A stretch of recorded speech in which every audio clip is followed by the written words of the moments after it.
Hello दोस्तों, नमस्ते दोस्तों। एग्जाम क्रैक इंस्टीट्यूट चैनल में आप सभी का स्वागत है। दोस्तों, अभी कुछ दिन पहले वर्ग 3 चयन परीक्षा का जो नोटिफिकेशन आया था उसको मैंने देखा, उसमें सिलेबस को मैंने चेक किया। उसमें 100 में से 30 नंबर का दोस्तों साइंस आ रहा है, स्पेशल साइंस। तो दोस्तों मैंने उसको नजर रखते हुए, सिलेबस काफी ज्यादा है उसमें और अच्छे लेवल का क्वेश्चन आने वाले हैं एग्जाम में। तो दोस्तों मैंने यहाँ पे एक साइंस की एक सीरीज प्रारंभ करने जा रहा हूं और उस सीरीज में आप सभी को साइंस के उन क्वेश्चनों को कराया जाएगा, हर टॉपिक से उठाया जाएगा और बिल्कुल शुरू से एंड तक आपको उन सभी क्वेश्चनों को कराया जाएगा दोस्तों, जो व्यापम, रेलवे, एसएससी में साइंस में आए हैं। तो दोस्तों आप तैयार रहें, हमारी इस सीरीज में आपको बहुत ज्यादा फायदा होगा इस सीरीज से और साइंस के उन सभी क्वेश्चनों को सॉल्व करने का मौका मिलेगा जो एग्जाम में आए हैं, प्रीवियस ईयर्स में आए हैं। दोस्तों आज से अपन शुरुआत करते हैं अपने नई सीरीज स्पेशल साइंस के साथ। मैं रोहित, तो चलते हैं दोस्तों। तो दोस्तों क्वेश्चन फर्स्ट हमारा है, कोशिका के वैज्ञानिक अध्ययन को क्या कहा जाता है। दोस्तों उसने हमसे ये पूछा है कि कोशिका के अध्ययन को कहा किया जाता है। पहले क्वेश्चन को अच्छे से समझना है। कोशिका के अध्ययन को क्या फिजियोलॉजी कहा जाता है? बिल्कुल नहीं दोस्त, फिजियोलॉजी नहीं कहा जाता है। क्या हिस्टोलॉजी कहा जाता है? बिल्कुल नहीं दोस्त, हिस्टोलॉजी भी इसको नहीं कहा जाता है। साइटोलॉजी कहा जाता है? जी हाँ, कोशिका के अध्ययन को साइटोलॉजी कहा जाता है। कोशिका के अध्ययन को साइटोलॉजी कहा जाता है दोस्तों। साइटो का मतलब होता है, साइटो का मतलब होता है दोस्तों सेल। साइटो का मतलब होता है दोस्तों सेल। और दोस्तों लॉजी का मतलब होता है स्टडी। लॉजी का मतलब होता है दोस्तों स्टडी, यानी सेल की स्टडी। तो कोशिका के अध्ययन को दोस्तों हम कहते हैं साइटोलॉजी। तो आज से हमारे दिमाग में अच्छे सेट होना चाहिए कि कोशिका के अध्ययन को हम क्या कहा जाता है, साइटोलॉजी कहा जाता है। अगर दोस्तों उसने कहा ऊतकों के अध्ययन को क्या कहते हैं, ऊतकों के अध्ययन को हिस्टोलॉजी कहा जाता है।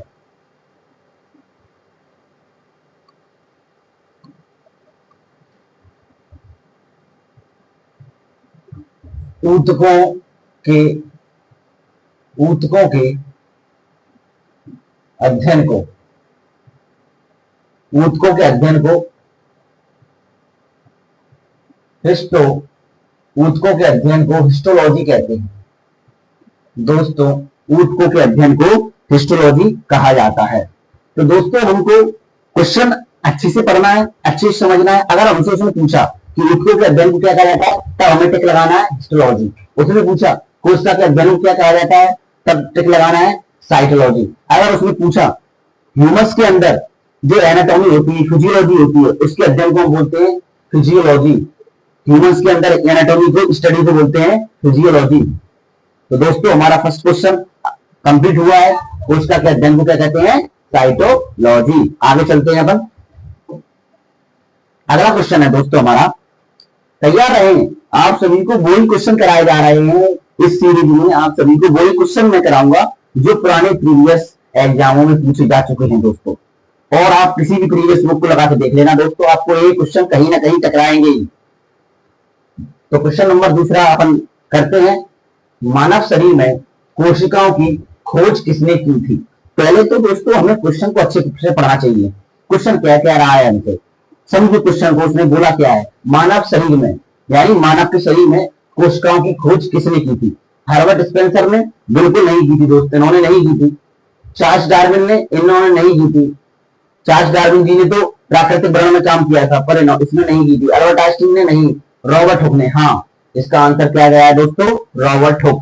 मानव शरीर में कोशिकाओं की खोज रॉबर्ट हुक ने की थी, रॉबर्ट हुक ने। इन्होंने सबसे पहले 1665 में मृत कोशिका को देखा, मृत कोशिका को देखा। जो रॉबर्ट हुक जी हैं, रॉबर्ट हुक ने मानव शरीर के अंदर कोशिका को देखा था। 1665 में इन्होंने मृत कोशिका को देखा कॉर्क के अंदर। तो दोस्तों इसको भी आपको अच्छे से याद रखना है कि रॉबर्ट हुक ने सबसे पहले कोशिका को किसमें देखा? कॉर्क के अंदर देखा। वो कोशिका कैसी थी? मृत कोशिका थी। 1665 में देखा था कॉर्क के अंदर। ये लकड़ी की बड़ी छाल होती है, उसको कॉर्क बोलते हैं दोस्तों अपन। और मानव शरीर में कोशिकाओं की खोज किसने की? उसका आंसर भी दोस्तों हमारा क्या जाएगा? Robert Hooke. तो दोस्तों अपन चलते हैं अगले क्वेश्चन पर। क्वेश्चन को अच्छे समझते हुए चल रहा है। अगला क्वेश्चन अपना है क्वेश्चन नंबर 3।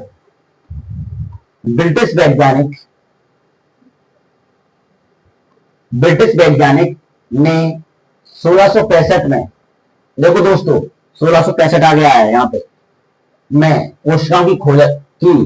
तो दोस्तों यही समझ लीजिए आप, अभी मैंने आपको पिछले क्वेश्चन में बताया है कि 1665 में किसने खोज की थी? रॉबर्ट हुक ने, फ्लेमिंग ने, लुईविन हुक ने या रॉबर्ट ब्राउन ने? दोस्तों इसका आंसर है रॉबर्ट हुक ने। रॉबर्ट हुक ने 1665 में इसकी खोज की थी। रॉबर्ट हुक ने 1665 में खोज की थी कोशिका की। तो आंसर रॉबर्ट हुक जाएगा 1665 में। अभी मैंने पिछले क्वेश्चन में आपको बताया है। फ्लेमिंग, लुईविन हुक, रॉबर्ट ब्राउन, इन्होंने नहीं की थी। लुईविन हुक ने क्या किया था दोस्तों? सबसे पहले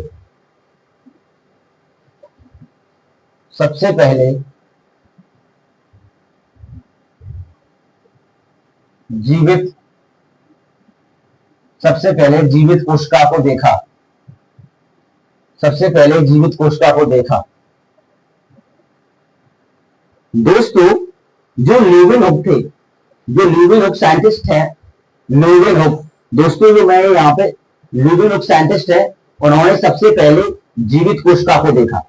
रॉबर्ट हुक जी ने मृत कोशिका को देखा था। ओके दोस्तों, रॉबर्ट हुक ने मृत कोशिका को देखा था, लेकिन जो लुईविन हुक थे उन्होंने जीवित कोशिका को देखा था। अब इन्होंने देखा कहां पे था जीवित कोशिका को? तालाब के पानी के अंदर। तालाब के पानी के अंदर, तालाब के पानी के अंदर देखा था। तालाब के पानी के अंदर देखा था 1674। तो दोस्तों हमको इन सभी को आपको अच्छे से देखते हुए चलना है, अच्छे से। लुईविन हुक ने सबसे पहले जीवित कोशिका को देखा, तालाब के पानी में के अंदर देखा 1674 में। ओके दोस्तों, रॉबर्ट ब्राउन जी ने का क्या काम था? रॉबर्ट ब्राउन ने केंद्रक की खोज की। रॉबर्ट ब्राउन ने केंद्रक की खोज की। तो दोस्तों जो रॉबर्ट ब्राउन साइंटिस्ट थे, रॉबर्ट ब्राउन, उन्होंने केंद्रक को खोजा था। रॉबर्ट ब्राउन जी ने केंद्रक को खोजा था। तो अपन अब अगले क्वेश्चन की तरफ चलते हैं दोस्तों। अपने अगला क्वेश्चन अपना 4th क्वेश्चन। रॉबर्ट हुक ने कोशिकाओं की खोज डैश डैश डैश देखकर की थी। देखो दोस्तों, अभी हमने आपको थोड़ी देर पहले क्वेश्चन जब कराया था मैंने, अगला सेकंड क्वेश्चन था आई थिंक वो, जिसमें मैंने आपको डिटेल में बता दिया था कि रॉबर्ट हुक ने कोशिकाओं को किसमें देखा था। तो ऑप्शन देखते हैं अपन। प्याज की झिल्ली में? बिल्कुल नहीं, प्याज की झिल्ली में नहीं देखा था। पतली कॉर्क के टुकड़े में? दोस्तों देखो अभी अपन पिछली बार पढ़ के आए हैं, अभी पिछले क्वेश्चन में पतली कॉर्क के टुकड़े में इन्होंने कोशिका को देखा था। तो ऑप्शन बी इसका दोस्तों सही जाएगा। ऑप्शन बी, पतली कॉर्क के टुकड़ों में रॉबर्ट हुक ने कोशिकाओं को देखा था। ओके दोस्तों, आ रहा है समझ में? क्वेश्चन को अच्छे से देख के चलना है, पढ़ते हुए चलना है, समझते हुए चलना है। अगला क्वेश्चन जरा अपन चलते हैं। अगला क्वेश्चन है दोस्तों अपना लुईविन हुक। अभी मैंने इनके बारे में आपको बताया था, लुईविन हुक के बारे में। लुईविन हुक के बारे में मैंने दोस्तों अभी आपको लुईविन हुक के बारे में बताया था। लुईविन हुक ने सबसे पहले स्वतंत्र जीवित कोशिकाओं को खोज की। यानी लुईविन हुक ने कोशिकाओं को कहां देखा? अभी मैंने जैसे आपको बताया था, अगले क्वेश्चन में बताया था, पिछले क्वेश्चन में। तालाब के जल में, सागर के जल में, मिट्टी में या मानव शरीर में? आंसर क्या जाएगा बेटा? तालाब के जल में। आंसर क्या जाएगा? तालाब के जल में। तो बेटा लुईविन हुक ने सबसे पहले स्वतंत्र जीवित कोशिकाओं की खोज किसने की थी? तालाब के जल के अंदर की थी। ओके बेटा, चलते हैं अगले क्वेश्चन पर दोस्तों अपन।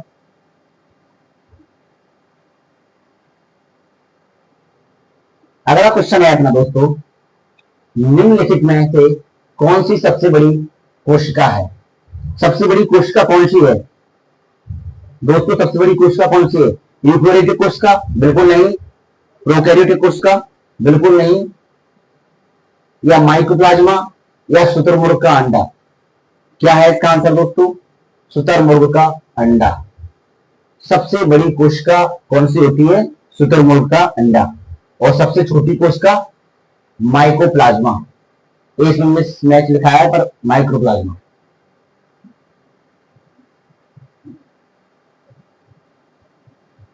माइक्रोप्लाज्मा सबसे छोटी कोशिका होती है। माइक्रोप्लाज्मा सबसे छोटी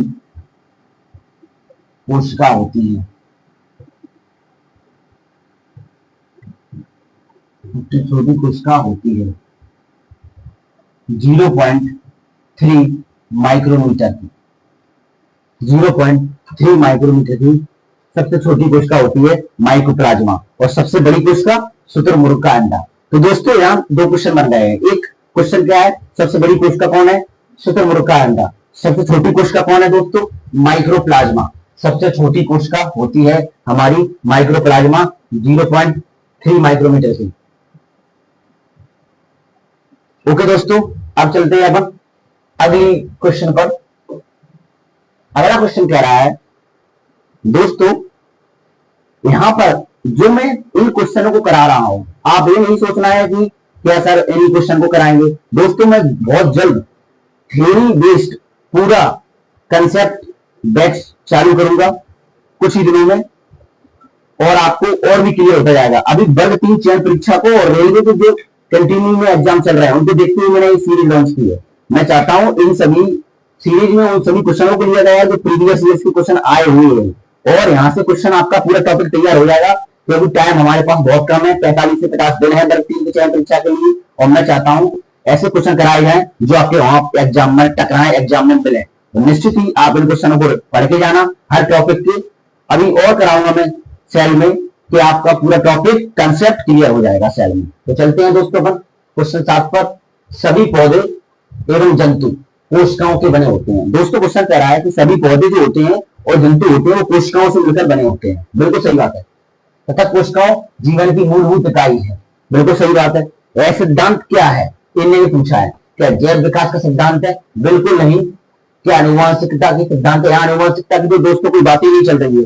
यहाँ किसकी बात चल रही है? कोशिका की। तो क्या आंसर जाएगा दोस्तों हमारा? कोशिका सिद्धांत। उसको हमें अपना दिमाग का भी उपयोग करना है एग्जाम के अंदर। क्या जाएगा? कोशिका सिद्धांत। ओके दोस्तों, आंसर क्या जाएगा हमारा? कोशिका सिद्धांत। ओके दोस्तों, क्वेश्चन नंबर अगला, कोशिका सिद्धांत का प्रस्ताव देने वाले वैज्ञानिक का नाम बताइए। अब उसने हमसे पूछा है दोस्तों कि कोशिका सिद्धांत किसने दिया है, यानी सेल थ्योरी किसने दी है। हिंदी में कोशिका सिद्धांत, इंग्लिश में सेल थ्योरी किसने दी है। तो बेटा उन साइंटिस्टों का नाम क्या है दोस्तों? नाम क्या है साइंटिस्टों का? स्लीडन और सॉन, लेमार्क, ट्रेविलियनस या विटेकर या स्टेनले। आंसर जाएगा हमारा स्लीडन एंड सॉन। आंसर जाएगा हमारा Schleiden and Schwann. Schleiden and Theodor Schwann, इन्होंने कोशिका सिद्धांत को दिया था। क्या दिया था? कोशिका सिद्धांत। इन्होंने दोस्तों क्या दिया था? कोशिका सिद्धांत दिया था। कब दिया था?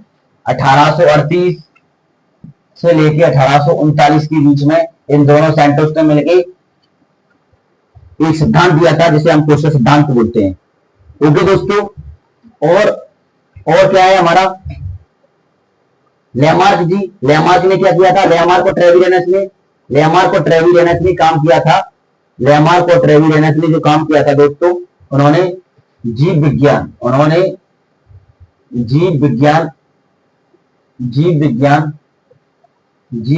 बेटा क्या दिया था? नाम दिया था। तो दोस्तों जो लेमार्क और ट्रेविलियनस है, इन दोनों साइंटिस्टों ने मिलकर पहली बार जीव विज्ञान का नाम दिया था, जो जीव विज्ञान नाम दिया है, जीव विज्ञान नाम दिया है, वो लेमार्क और ट्रेविरेनस दो साइंटिस्टों ने दिया था। ओके दोस्तों, ओके। विटेकर जी जो थे, विटेकर जी ने पांच जगत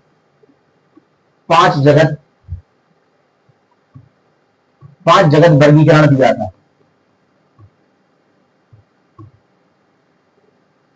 दोस्तों विटेकर जो साइंटिस्ट थे, उन्होंने 5 जगत वर्गीकरण दिया था। तो उन्होंने क्वेश्चन पूछा हमसे, क्वेश्चन आया 5 जगत वर्गीकरण किन साइंटिस्ट ने दिया? आंसर विटेकर ने। जीव विज्ञान नाम किसने दिया? लेमार्क और ट्रेविरेनस ने दोस्तों। ओके, उसने पूछा कोष का सिद्धांत किसने दिया? स्लीडन एंड स्वान ने दिया दोस्तों। कब दिया? 1838 से 1839 में दिया। ओके दोस्तों, क्वेश्चन को समझते हुए चलना है, एक एक कंसेप्ट समझा रहा हूं मैं, आप समझते चलना है। और बहुत जल्द थ्योरी बेस्ड भी लाऊंगा, जिससे आपके सारे कंसेप्ट क्लियर हो जाएंगे। अभी एग्जाम को देखते हुए मैंने क्वेश्चन के लिए लेके आया हूं आपको। अगला क्वेश्चन है, किसने प्रस्तुत किया कि सभी पौधे एवं जंतु कोशिकाओं से बने हैं? किसने प्रस्तुत किया कि सभी पौधे एवं जंतु कोशिकाओं से बने हैं तथा कोशिका जीवन की मूलभूत इकाई है? बिल्कुल सही बात है दोस्तों, जो पौधे और जंतु है वो सभी कोशिकाओं से मिलकर बने हैं, और यह कोशिकाएं हमारे जीवन की मूलभूत संरचनात्मक इकाई होती है कोशिका। बिल्कुल सही बात है। एक किसने बताया था? स्लीडन एंड टी स्वान ने, या बी स्वान ने, या जे पुरकंजे ने, या ल्यूमेनॉफ ने? आंसर जाएगा स्लीडन एंड स्वान ने। अभी आपने पिछले क्वेश्चन में पढ़ा है कि स्लीडन एंड स्वान ने कहा था कि जो पौधे जंतु कोशिकाओं से मिलकर बने होते हैं, तो आंसर क्या जाएगा? स्लीडन एंड स्वान।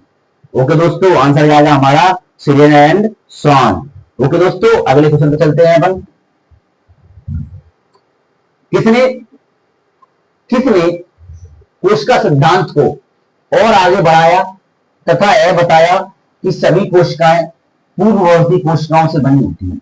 वही क्वेश्चन में क्या पूछा है हमसे? क्वेश्चन में उसने पूछ रहा है कि कोशिका सिद्धांत को आगे बढ़ाते हुए किसने बताया हमें कि जो कोशिकाएं हैं वो पूर्ववर्ती कोशिकाओं से मिलकर बनी होती है। पूर्ववर्ती का मतलब क्या होता है दोस्तों? पूर्ववर्ती का मतलब होता है दोस्तों पुरानी कोशिकाएं, यानी जो नई कोशिकाओं का निर्माण होता है दोस्तों वो पुरानी कोशिकाओं से होता है। इसका मतलब ये होता है, पूर्ववर्ती कोशिकाएं का मतलब क्या होता है कि पुरानी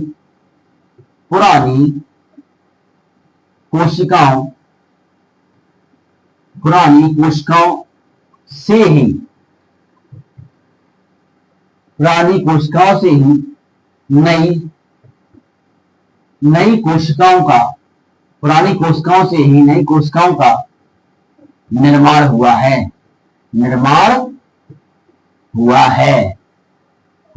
हुआ है। ओके दोस्तों, ऐसा हमें किस साइंटिस्ट ने बताया है?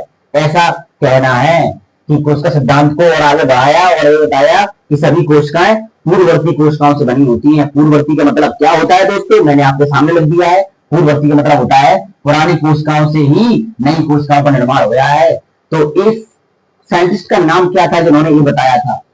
टी स्वान? बिल्कुल नहीं, टी स्वान जी तो सिद्धांत दिया था। एम स्लीडन, इन्होंने भी सिद्धांत दिया था। पुरकिंजे? बिल्कुल नहीं। रॉडोल्फ विर्चो। तो क्या जाएगा आंसर बेटा? रॉडोल्फ विर्चो। रॉडोल्फ विर्चो जी ने बताया हमको। रॉडोल्फ विर्चो जो साइंटिस्ट थे, उन्होंने हमको बताया कि पुरानी कोशिकाओं का निर्माण, नई कोशिकाओं का निर्माण पुरानी कोशिकाओं से हुआ है। क्या कहा दोस्तों? जो नई कोशिकाएं होती हैं उनका निर्माण पुरानी कोशिकाओं से होता है। ये हमें किसने बताया? हमें रॉडोल्फ विर्चो ने बताया। ओके दोस्तों, अपन अगले क्वेश्चन की तरफ चलते हैं। अगला क्वेश्चन क्या कह रहा है अपना? अगला क्वेश्चन कह रहा है दोस्तों, निम्नलिखित में से कौन सा जीव कोशिका सिद्धांत के अनुरूप नहीं है, यानी कोशिका सिद्धांत का पालन नहीं करता? क्या कह रहा है वो? अनुरूप का मतलब होता है कोशिका सिद्धांत का पालन नहीं करता है।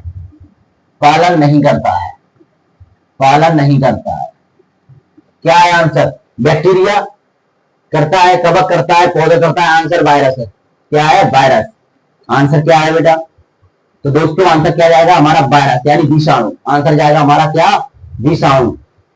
निम्नलिखित में से कोशिका सिद्धांत का पालन नहीं करता है, ये वेरी वेरी इंपॉर्टेंट क्वेश्चन है, कई बार एग्जाम में पूछा गया है। ऑप्शन में आएगा बैक्टीरिया करता है, कवक करता है कोशिका सिद्धांत का पालन, पौधे भी कोशिका सिद्धांत का पालन करते हैं। अभी क्या कह रहा है वो, कोशिकाओं से मिलकर तो बने हैं पौधे, जंतु वगैरह, भी हमने पढ़ा था। तो याद रखना है वायरस, वायरस कोशिका सिद्धांत के नियम का पालन नहीं करता है। ओके दोस्तों, अगले क्वेश्चन की तरफ हम बढ़ते हैं। Question number 12।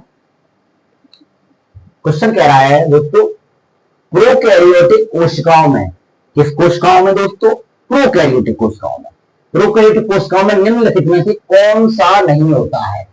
प्रोकैरियोटिक में निम्नलिखित में से कौन सा नहीं होता है? राइबोसोम्स, कोशिका झिल्ली, केंद्रक या डीएनए? क्रॉस, यानी दोस्तों केंद्रक नहीं पाया जाता है। प्रोकैरियोटिक कोशिकाओं में क्या नहीं होता है, उसने क्वेश्चन में हमसे ये पूछा है। तो दोस्तों प्रोकैरियोटिक में केंद्रक नहीं होता है, न्यूक्लियस नहीं होता है। प्रोकैरियोटिक कोशिकाओं में केंद्रक नहीं होता है, प्रोकैरियोटिक कोशिकाओं में केंद्रक नहीं होता है। लेकिन लेकिन लेकिन यूकैरियोटिक यूकैरियोटिक कोशिकाओं में, यूकैरियोटिक कोशिका में केंद्रक होता है। दोस्तों यूकैरियोटिक कोशिकाओं में केंद्रक होता है, दोस्तों यूकैरियोटिक कोशिकाओं में केंद्रक होता है। ओके दोस्तों, अगर उसने पूछा हमसे केंद्रक किसमें नहीं होता है, कौन सी कोशिकाओं में नहीं होता है, यूकैरियोटिक या प्रोकैरियोटिक, तो दोस्तों हमारा आंसर जाना चाहिए कि प्रोकैरियोटिक कोशिकाओं में केंद्रक नहीं पाया जाता है, लेकिन यूकैरियोटिक कोशिकाओं में केंद्रक पाया जाता है। वही मैंने लिखा है, यूकैरियोटिक कोशिकाओं में केंद्रक मिलता है। ओके दोस्तों, अगले क्वेश्चन की तरफ अपन चलते हैं। अगला क्वेश्चन, प्रोकैरियोटिक कोशिकाओं में, प्रोकैरियोटिक कोशिकाएं निम्नलिखित में से किस प्राणी जगत में पाई जाती हैं? यानी वो जो बोल रहा है प्रोकैरियोटिक कोशिकाएं कौन से जगत के अंदर आती हैं? क्या कवक जगत के अंदर आती हैं? बिल्कुल नहीं। क्या एनीमिलिया में आती हैं? दोस्तों बिल्कुल नहीं। क्या प्रोटिस्टा में आती है? दोस्तों बिल्कुल नहीं। यानी उसने क्वेश्चन हमसे पूछा था कि प्रोकैरियोटिक कोशिकाएं निम्नलिखित में से किस जगत में पाई जाती हैं? आंसर हमारा क्या गया है दोस्तों, मोनेरा। मोनेरा जगत के अंदर प्रोकैरियोटिक कोशिकाएं पाई जाती हैं। मोनेरा जगत के अंदर दोस्तों प्रोकैरियोटिक कोशिकाएं पाई जाती हैं। और ये तीनों दोस्तों किसके अंदर आएंगे? यूकैरियोटिक। किसके? यूकैरियोटिक, यूकैरियोटिक, यूकैरियोटिक कोशिका, यूकैरियोटिक कोशिका। ओके दोस्तों, याद रखना है अपन को, अच्छे से याद रखना है दोस्तों, बहुत अच्छे से, कि प्रोकैरियोटिक कोशिकाएं निम्नलिखित में से किस प्राणी जगत में पाई जाती हैं? मोनेरा जगत में पाई जाती है दोस्तों। अब मोनेरा जगत में और क्या, मोनेरा जगत में आता क्या है दोस्तों? मोनेरा जगत में क्या आता है दोस्तों? मोनेरा जगत में दोस्तों आता है हमारा, मोनेरा जगत में दोस्तों आता है हमारा बैक्टीरिया। क्या आते हैं दोस्तों? बैक्टीरिया। मोनेरा जगत में दोस्तों बैक्टीरिया आते हैं, यानी इसको क्या बोलते हैं दोस्तों? जीवाणु, जीवाणु। तो दोस्तों आज से याद रख लो आप अच्छे से, दोस्तों अच्छे से याद रख लो कि मोनेरा जगत में बैक्टीरिया आते हैं। यानी क्वेश्चन पूछा बैक्टीरिया कौन सी जगत में आते हैं? मोनेरा जगत में, कवक जगत में एनीमिलिया, प्रोटिस्टा? आंसर मोनेरा जगत में बैक्टीरिया आते हैं दोस्तों। मोनेरा जगत के अंदर बैक्टीरिया पाए जाते हैं। ये वेरी वेरी इंपॉर्टेंट है क्वेश्चन, कई बार पूछा जा चुका है कि बैक्टीरिया कौन सी जगत में आते हैं। आंसर मोनेरा जगत के अंतर्गत आते हैं बैक्टीरिया। ओके दोस्तों, ओके आगे चलते हैं। यूकैरियोटिक कोशिकाएं हैं, यूकैरियोटिक जगत में आते हैं। ओके दोस्तों, चलते हैं अपन आगे की तरफ।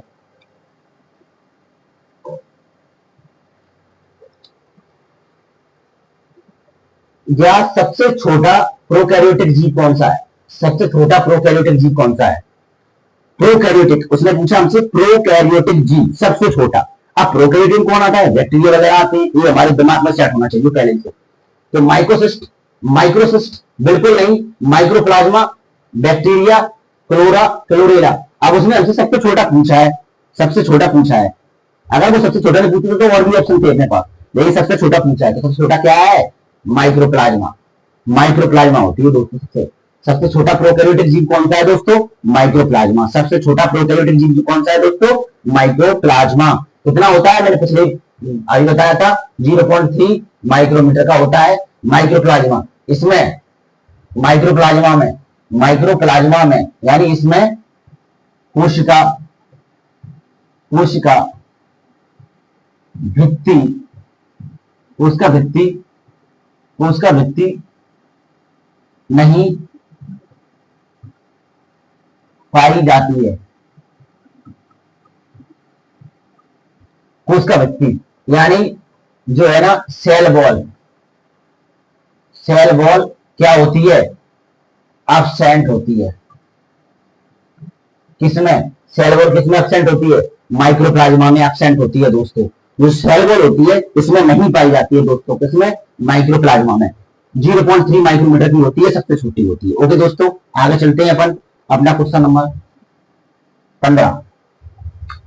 यूकैरियोटिक कोशिकाओं में आरएनए का संश्लेषण कहां होता है? आरएनए का संश्लेषण, आरएनए का मतलब क्या होता है? Ribo nucleic acid. क्या होता है दोस्तों? राइबो न्यूक्लिक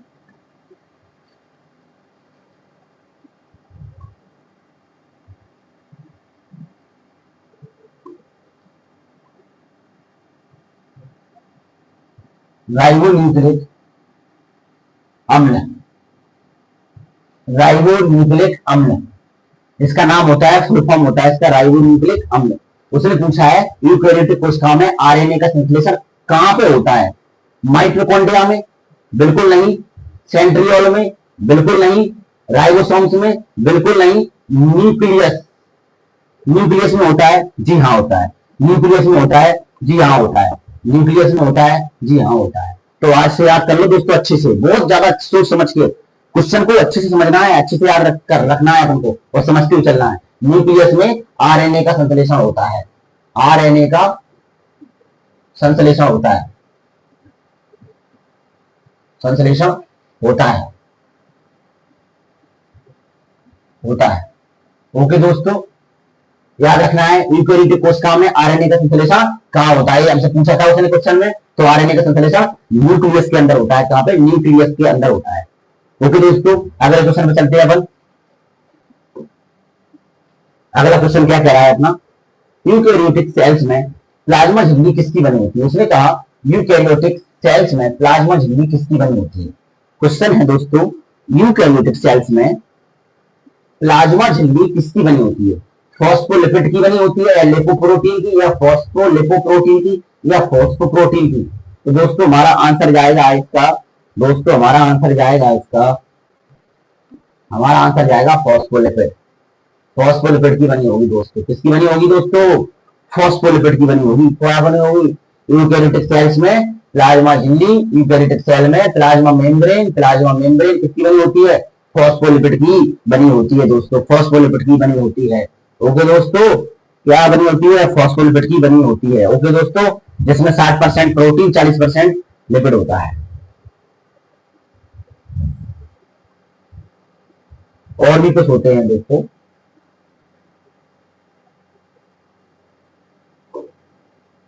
अब आगे चलते हैं दोस्तों अपन। प्रोकैरियोटिक से यूकैरियोटिक भिन्न है। प्रोकैरियोटिक से यूकैरियोटिक भिन्न है। प्रोकैरियोटिक से यूकैरियोटिक भिन्न है, यानी प्रोकैरियोटिक से यूकैरियोटिक भिन्न कैसे हैं वो बताना है हमको। अस्पष्ट झिल्ली की अनुपस्थिति के कारण, क्रोमोसोम्स के कारण, फ्लैजेला के संरचना के कारण, डीएनए प्रोटीन पर जड़ाव के कारण। आंसर हमारा क्या है दोस्तों बताओ? आंसर हमारा है अस्पष्ट झिल्ली की अनुपस्थिति के कारण। प्रोकैरियोटिक से यूकैरियोटिक भिन्न कैसे होते हैं? अस्पष्ट झिल्ली की अनुपस्थिति के कारण दोस्तों, अस्पष्ट झिल्ली की अनुपस्थिति के कारण। ओके दोस्तों, चलते हैं अपन आगे। क्वेश्चन 18वां, निम्नलिखित में से कौन सा यूकैरियोटिक कोशिका की विशेषता नहीं है? उसने पूछा है हमसे निम्नलिखित में से कौन सा यूकैरियोटिक कोशिका की विशेषता नहीं है, यानी यूकैरियोटिक कोशिका की विशेषता नहीं होती है वो, ये पूछा है। क्या नहीं होता है? न्यूक्लियस की अच्छी तरह से व्यवस्थित होता है, होता है बिल्कुल होता है, ये तो व्यवस्था होती है उसकी। यूकैरियोटिक्स में न्यूक्लियस होता है, बिल्कुल होता है दोस्तों। यूकैरियोटिक सेल्स में न्यूक्लियस होता है, एक है। अपन से उसने पूछा है नहीं होती है, क्वेश्चन को पढ़ा करो, नहीं होती है, ये तो होती है। माइटोकॉन्ड्रिया बिल्कुल, परमाणु बिल्कुल, झिल्ली, पादप कोशिकाओं में क्लोरोप्लास्ट अनुपस्थित होता है, ये गलत पूछा है, यही गलत हो गया। पादप कोशिकाओं में क्लोरोप्लास्ट अनुपस्थित की जगह अनुपस्थित नहीं होता है। आंसर हमारा डी। आंसर हमारा क्या है दोस्तों? डी। पादप कोशिकाओं में क्लोरोप्लास्ट अनुपस्थित नहीं होता है। पादप पादप पादप कोशिकाओं में